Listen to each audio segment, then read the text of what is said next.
Battle of Sancre.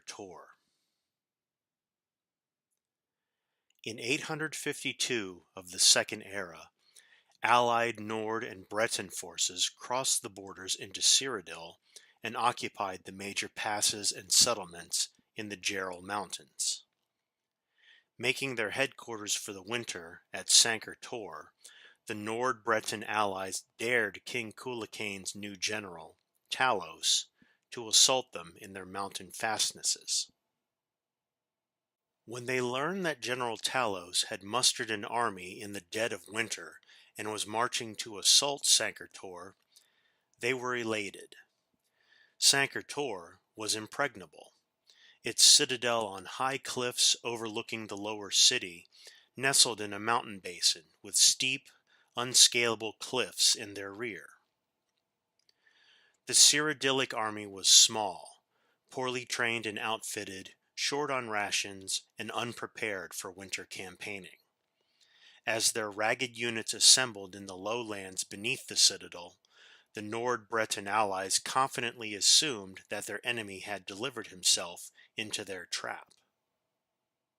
The citadel was not only protected by an unscalable cliff in front and unscalable heights in their rear, but the entrance to the citadel was magically concealed under the appearance of a large mountain lake in the basin beneath the heights.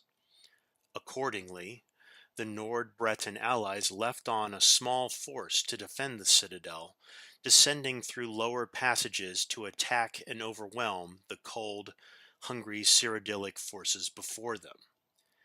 They expected to defeat, overrun, and annihilate General Talos's army, leaving no one to oppose their springtime descent into the Cyrodiilic heartlands. Thus did General Talos lure the Nord-Breton allies to their doom. Leaving a weak force in the lowlands to draw out the defenders, General Talos approached the citadel of Sancre from the rear, descending the supposedly unscalable heights behind the citadel and sneaking into the supposedly magically concealed entrance to the inner citadel. This remarkable feat is attributed to the agency of a single unnamed traitor, by tradition a Breton turncoat sorcerer, who revealed both the existence of an obscure mountain trail down the heights behind the citadel and the secret of the citadel entrance concealed beneath its illusory lake surface.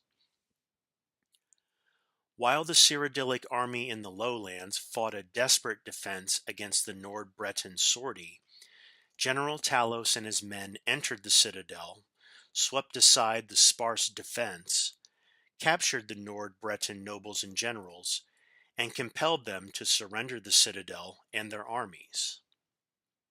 The confused and demoralized Nord captives, already suspicious of the scheming high rock sorcerer aristocracy and their overreaching dreams of Heartland's conquest, deserted the alliance and swore loyalty to Tiber Septim. The Skyrim generals joined their rank and file in Tiber Septim's army. The High Rock Battle Mage command was summarily executed, and the captive Bretons imprisoned or sold into slavery. Thus was the concerted Allied invasion of Cyrodiil foiled, and General Talos's army swelled by the hardened Nord veteran troops that played so crucial a role in General Talos's succeeding campaigns, which consolidated the Colovian and Nibelungian into the core of the Cyrodiilic Empire, and which resulting in the crowning of General Talos as Emperor Tiber Septim. Historians marvel at Tiber Septim's tactical daring in assaulting a fortified mountain citadel in the dead of winter against vastly superior numbers. Later, Tiber Septim attributed his unwavering resolve against overwhelming obstacles to have been inspired by his divine vision of the Amulet of Kings in the tomb of Raymond III. The young Talos may indeed have been inspired by his belief that he was fated to recover this ancient sacred symbol of the Covenant and to lead Tamriel to the high civilization of the Third Empire. Nonetheless, This should in no way reduce our admiration for the dash and genius of this defining military triumph against impossible odds.